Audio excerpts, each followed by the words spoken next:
melakukan rapat koordinasi antar kementerian lembaga yang ruang lingkupnya adalah kita fokus pada sore hari ini adalah membahas penanganan pornografi anak secara online.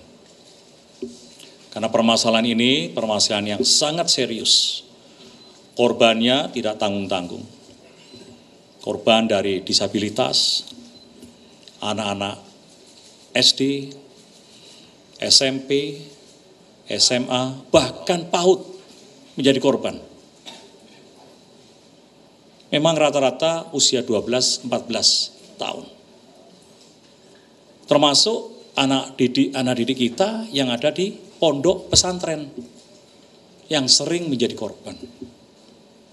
Dan pelakunya adalah justru orang yang dikenal dan orang dekat.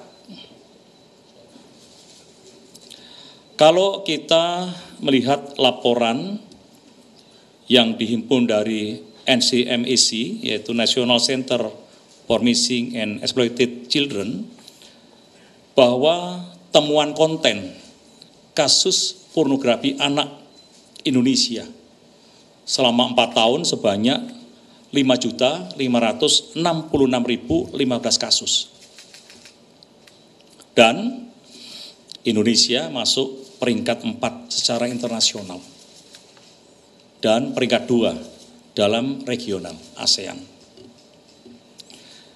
Tadi disampaikan oleh Kabar Eskrim dan Ibu Menteri Sosial bahwa berdasarkan laporan bahwa statistik laporan temuan kasus dan konten pornografi anak di Indonesia ini tidak mencerminkan jumlah kasus yang sebenarnya terjadi di lapangan. Karena apa? Karena ada juga korban-korban yang tidak mau melaporkan kejadian yang sebenarnya, menutupi karena takut aib dan sebagainya. Sedangkan dari Menkominfo juga per 14 September 2023 itu telah memutus akses terhadap 1.950.794. Semuanya sudah di-take down. Dari apa yang terjadi, upaya-upaya untuk bisa memitigasi, menyelesaikan permasalahan ini sebetulnya sudah ada. Namun, setiap kementerian itu sudah memiliki regulasi sendiri-sendiri. Oleh sebab itu, dari rapat koordinasi ini tidak mungkin setiap kementerian itu melakukan sendiri-sendiri. Kita harus lakukan yaitu sinergi kolaborasi lintas kementerian. Karena apa?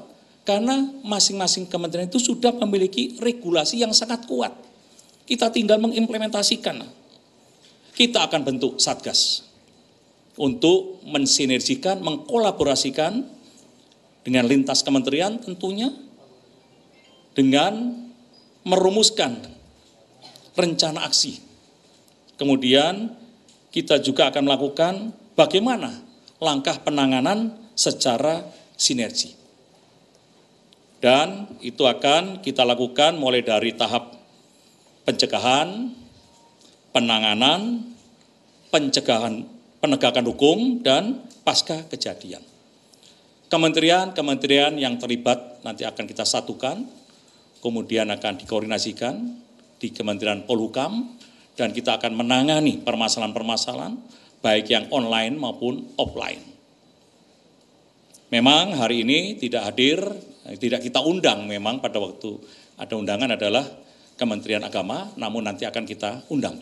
Karena kejadian juga di pondok-pondok pesantren. Yang akan terlibat di dalamnya adalah Kemendikbud Ristek, Kementerian PPA, Kementerian Agama, Kementerian Sosial, Kementerian Kominfo, Polri, KPAI, Kemenkumham, Kejaksaan, LPSK, PPATK. Ini akan terlibat, kita akan merumuskan karena permasalahan ini saya yakin adalah fenomenal gunung es di lapangan akan lebih banyak, tidak sesuai dengan data yang kita terima. Demikian rekan-rekan media yang bisa saya sampaikan pada kesempatan sore hari ini. Dan mudah-mudahan Satgas yang nanti dibentuk ini bisa menyelesaikan permasalahan-permasalahan yang terjadi di masyarakat, dan kita akan memberikan edukasi, memberikan sosialisasi, dan melibatkan kementerian lembaga yang saya sebutkan tadi. Demikian, terima kasih rekan-rekan media sekalian.